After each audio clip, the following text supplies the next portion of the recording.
Hi friends, good morning. Subscribe कर दो, like करो सब्सक्राइब ಎಲ್ಲಿಗೆ ಹೋಗ್ತಾ ಇದ್ದೀವಿ? ಪಿಕ್ಚರ್ಗೆ. ಯಾವ ಪಿಕ್ಚರು? ಅಮೃತಾಂಜನ್. ಇವತ್ತು ಮಗನ ಸ್ಕೂಲ್ ರಜೆ ಇದೆ, ಸೊ ಹಂಗಾಗಿ ಫಿಲಮ್ಗೆ ಹೋಗ್ತಾ ಇದ್ದೀವಿ. ಸ್ಯಾಟರ್ಡೆ ಮಾರ್ನಿಂಗ್ ಇಂದಾನೆ ಬ್ಲಾಕ್ ಸ್ಟಾರ್ಟ್ ಮಾಡ್ತಾ ಇದ್ದೀನಿ. ಟಿಫನ್ ಕೂಡ ಮಾಡಿರ್ಲಿಲ್ಲ, ಜಸ್ಟ್ ಎದ್ದು ಇನ್ನು ನಾನು ಮನೆ ಕ್ಲೀನ್ ಮಾಡ್ತಾ ಇದ್ದೆ. ಹಸ್ಬೆಂಡು ಇವತ್ತು ಮತ್ತೆ ನಾಳೆ ರಜೆ ಇದೆ, ಅಲ್ಲೇ ಹೋಟ್ಲಲ್ಲಿ ಟಿಫನ್ ಮಾಡ್ಕೊಂಡು ಫಿಲಮ್ ನೋಡ್ಕೊಂಡ್ ಬರೋಣ ಬಾ ಅಂತ ಅಂದ್ರು. ಸೊ ಹಾಗಾಗಿ ಟಿಫನ್ ಕೂಡ ಮಾಡಲಿಲ್ಲ. ಅಂದಿವೆ ಹೋಟ್ಲಲ್ಲಿ ನಾವು ಇಬ್ರು ಪೊಂಗಲ್ ತಗೊಂಡ್ವಿ, ಮಕ್ಕಳಿಗೆ ದೋಸೆ ತಗೊಂಡ್ವಿ. ಮಾರುತಿ ಥಿಯೇಟರ್, ರಾಜಗೋಪಾಲ್ ನಗರ, ಅಲ್ಲೇ ಹೋಗ್ತೀವಿ. ಅಮೃತಾಂಜನ್ ಇನ್ಸ್ಟಾಗ್ರಾಮ್ ಫಾಲೋವರ್ಸ್ ನೋಡಿರ್ಬೋದು. ಶಾರ್ಟ್ ಮೂವಿ ಮಾಡ್ತಾ ಇದ್ರು ಅವರು. ಅವರೇ ಒಂದು ಟೀಮ್ ಆಗಿ ಒಂದು ಫಿಲಮ್ ಮಾಡಿದ್ದಾರೆ, ಚೆನ್ನಾಗಿದೆ ಅಂತ ಹೇಳ್ತಾ ಇದ್ರು ರಿವ್ಯೂಸ್ ಎಲ್ಲ. ಟಿಫನ್ ಮಾಡಿ ನೋಡೋಣ ಅಂತ ಹೊರಡ್ತಾ ಇದೀವಿ. ಆಲ್ಮೋಸ್ಟ್ ಟೈಮ್ ಆಗ್ಬಿಟ್ಟಿತ್ತು. ನಾನು ಸ್ಕೂಲ್ ರಜೆ ಇದೆ ಅಂತ ಅನ್ಕೊಂಡು ಇದ್ದಿದ್ದೆ ಲೇಟು, ಹಾಗಾಗಿ ಫಿಲಮ್ ಥಿಯೇಟರ್ ಹತ್ರ ಹೋಗೋದ್ಲೆ ಟೈಮ್ ಆಗ್ಬಿಟ್ಟಿತ್ತು. ಬಟ್ ಅದರಲ್ಲಿ 10:30 ತೋರಿಸ್ತಾ ಇತ್ತು, 10 o'clock ತೋರಿಸ್ತಾ ಇತ್ತು, 10:30ಗೆ ಇರ್ತದೆ ಆ್ಯಕ್ಚುಲಿ. ಸೊ ಟೈಮ್ ಉಳಿದಿತ್ತು, ಅಲ್ಲೋಗಿ ಟಿಕೆಟ್ ತಗೊಂಡ್ವಿ. ಮಕ್ಕಳು ಅಷ್ಟೊತ್ತಿಗೆ ಸ್ವಲ್ಪ ತಿಂಡಿ ತಗೊಂಡು ವೇಟ್ ಮಾಡ್ತಾ ಇದ್ರು, ತಿಂತಾ ಇದ್ರು. ನಾನು ಮಕ್ಕಳ ಜೊತೆ ಕೂತಿದ್ದೆ, ನಮ್ಮ ಹಸ್ಬೆಂಡೇ ಟಿಕೆಟ್ ತಗೊಂಬಂದ್ರು, ಜೆಸಿ ಟಿಕೆಟ್ ತಗೊಂಬಂದ್ರು. ನಾನು ಒಳಗೆ ಕೂತ್ಮೇಲೆ ಫೈಟಿಂಗ್ ಎಲ್ಲ ನೋಡಿ ಅನ್ಕೊಂಡೆ ಬೇರೆ ಮೂವಿ ಅಂತ, ಬಟ್ ಅಲ್ಲಿಂದ ಏನು ಎದ್ದು ಬರೋಕ್ಕಾಗಲ್ಲ. ಸೊ ಹಂಗಾಗಿ ಅದೇ ಮೂವಿ ನೋಡಿದ್ವಿ. ಮೂವಿ ಸ್ಟಾರ್ಟ್ ಆಯಿತು, 10:30 ಆಯಿತು. ಸೊ ಒಳಗಡೆ ಹೋದ್ವಿ. ಅಲ್ಲಿ ಹೋದ್ಮೇಲೆ ಗೊತ್ತಾಯ್ತು ನಾವು ಬೇರೆ ಮೂವಿ ಟಿಕೆಟ್ ತಗೊಂಡಿದ್ವಿ ಅಂತ.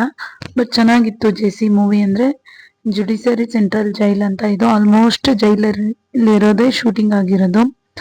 ಸಖತ್ತಾಗಿ ಆ್ಯಕ್ಟಿಂಗ್ ಮಾಡಿದ್ದಾರೆ. ಹೀರೋ ಅಂತೂ ಇವರೇ, ಸೂರ್ಯಪ್ರಕಾಶ್ ಅಂತ. ಆ್ಯಂಡ್ ಡಾಲಿ ಧನಂಜಯ್ ಅವರು ಪ್ರೊಡ್ಯೂಸ್ ಮಾಡಿರೋ ಮೂವಿ ಇದು. ತುಂಬ ಚೆನ್ನಾಗಿತ್ತು, ಹೋಗಿದ್ದಕ್ಕೂ ಏನು ಬೇಜಾರಾಗಲಿಲ್ಲ. ಆ್ಯಕ್ಚುಲಿ ಕಾಮಿಡಿ ಮೂವಿ ನೋಡೋಣ ಅಂದ್ಕೊಂಡ್ವಿ, ಸೊ ಜಸ್ಟ್ ಮಿಸ್ ಆಯಿತು. ಅದನ್ನು ನೆಕ್ಸ್ಟ್ ವೀಕ್ ನೋಡ್ತೀವಿ. ಈ ಮೂವಿ ಅಂತೂ ಹೇಳೋದಾದ್ರೆ, ರಿವ್ಯೂ ಕೊಡೋದಾದ್ರಂತೂ ತುಂಬ ಚೆನ್ನಾಗಿದೆ. ಫುಲ್ಲು ಹೀರೋ ಆ್ಯಕ್ಟಿಂಗ್ ಅಂತೂ ಸೂಪರ್ ಆಗಿದೆ. ಒಂದು ಹುಡುಗಿ ಕಾಲೇಜಲ್ಲಿ ಲವ್ ಮಾಡ್ತಾ ಇರ್ತಾನೆ. ಸೊ ಲವ್ವರ್ಗೋಸ್ಕರ ಇವನು ರೌಡಿ ಆಗೋದು. ಜಸ್ಟ್ ಆ ಹುಡುಗಿಗೆ ಯಾರೋ ರೌಡಿ ಮೆಸೇಜ್ ಮಾಡಿ ಕಾಟ ಕೊಡ್ತಾ ಇರ್ತಾನೆ. ಸೊ ಅವ್ರನ್ನ ಎದುರಾಕೊಂಡ್ಬಿಟ್ಟು ಫಸ್ಟ್ ಟೈಮ್ ಒಂದ್ಸತಿ ಜೈಲಿಗೆ ಹೋಗ್ತಾನೆ. ಜೈಲಲ್ಲಿ ಹೋದಾಗ ದೊಡ್ಡ ದೊಡ್ಡ ಎಲ್ಲರೂ ಪರಿಚಯ ಆಗಿರ್ತಾರೆ, ಅಂದರೆ ರೌಡಿಗಳೇ.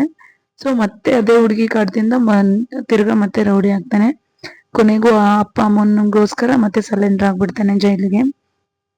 7 ವರ್ಷ ಕಠಿಣ ಶಿಕ್ಷೆ ಆಗುತ್ತೆ. ಅಷ್ಟೊತ್ತಿಗೆ ಹುಡುಗಿ ಮದುವೆ ಆಗಿರಲ್ಲ, ಜಸ್ಟ್ ಒಂದು ಕಂಪ್ನಿಲಿ ವರ್ಕ್ ಮಾಡ್ತಾ ಇರ್ತಾರೆ. ಆ್ಯಂಡ್ ಫಾದರ್ ಬಂದು ಇವನ್ನ ಕರ್ಕೊಂಡು ಹೋಗ್ತಾರೆ. ಅಲ್ಲಿಗೆ ಎಂಡ್ ಆಗುತ್ತೆ ಮೂವಿ.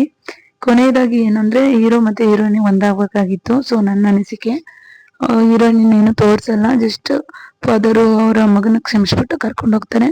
ಬಟ್ ಫೈನಲಿ ಮೂವಿ ಅಂತೂ ತುಂಬ ಚೆನ್ನಾಗಿತ್ತು. ಆ್ಯಕ್ಟಿಂಗ್ ಅಂತೂ ಸಖತ್ತಾಗಿದೆ. ಆಲ್ಮೋಸ್ಟ್ ಜೈಲಲ್ಲೇ ಇರೋದು, ಆ್ಯಂಡ್ ಬರೀ ಫೈಟಿಂಗ್ ಇರೋದು. ಒಂಥರ ಚೆನ್ನಾಗಿತ್ತು ಲುಕ್ಕು. ಹೀಗೆ ಟ್ರೆಂಡ್ ಮೂವಿಲಿ ನನಗಂತೂ ಇಷ್ಟ ಆಯಿತು. ನೆಕ್ಸ್ಟ್ ವೀಕ್ ಇಲ್ಲ ಯಾವಾಗಾದರೂ ಹೋದರೆ ಅಮೃತಾಂಜನ್ ನೋಡಿ ಬರ್ತೀವಿ. ಅದು ಕಾಮಿಡಿ ಇದೆ ಅಂತ ಹೇಳ್ತಾ ಇದ್ರು. ಸೊ ನೋಡಿಲ್ಲ ನಾವು, ನೆಕ್ಸ್ಟ್ ವೀಕ್ ಹೋಗೋಣ ಅಂದ್ಕೊಂಡಿದ್ದೀವಿ. ಅಲ್ಲೇ ಮನೆಗೆ ಬಂದು ಅಲ್ಲೇ ಊಟ ಮಾಡ್ಕೊಂಡು ಬಂದಿದ್ದೆ. ಮಕ್ಕಳನ್ನೆಲ್ಲ ಮಲಗಿಸ್ದೆ. ಮನೆಗೆ ಬಂದು ಸ್ವಲ್ಪ ಪಾತ್ರೆ ಇತ್ತು, ಪಾತ್ರೆ ತಿಕ್ತಾ ಇದ್ದೀನಿ. ಹಾಗೆ ನನಗೆ ಕಾಫಿ ಮಾಡ್ಕೊತಾ ಇದ್ದೀನಿ. ಮಕ್ಕಳು ಇನ್ನೂ ಮಲಗಿದ್ದಾರೆ. ಅವ್ರು ಇದ್ಮೇಲೆ ಸ್ವಲ್ಪ ಆಟ ಆಡಿಸ್ಬೇಕು, ಹೋಮ್ವರ್ಕ್ ಮಾಡಿಸ್ಬೇಕು. ಇನ್ನು ನಾಳೆ ಅಂತೂ ಸಂಡೇ, ಮನೇಲೇನೋ ಫಿಶ್ ಏನೋ ಮಾಡೋಣ ಅಂದ್ಕೊಂಡಿದ್ದೀನಿ. ಲಾಸ್ಟ್ ವೀಕು ನಾನು ಫಿಶ್ ರೆಸಿಪಿ ಹಾಕಿದ್ದೆ, ಹಾಗಾಗಿ ಮತ್ತೆ ಈ ವೀಕೇನು ವಿಡಿಯೋ ಮಾಡಲ್ಲ. ಸೊ ನಾನು ಡೈಲಿ ವಿಡಿಯೋನೂ ಹಾಕ್ತಾ ಇಲ್ಲ, 2 ಡೇಸ್ಗೆ ಒಂದ್ಸತಿ ಹಾಕ್ತಾ ಇದ್ದೀನಿ ಅಷ್ಟೇ.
ನಮ್ಮ ಅಣ್ಣನು ಸಾಯಂಕಾಲ ಬಂದಿದ್ರು, ಅಡುಗೆ ಮಾಡಿದ್ವಿ, ಎಲ್ಲರೂ ಸೇರಿ ಊಟ ಮಾಡಿದ್ವಿ.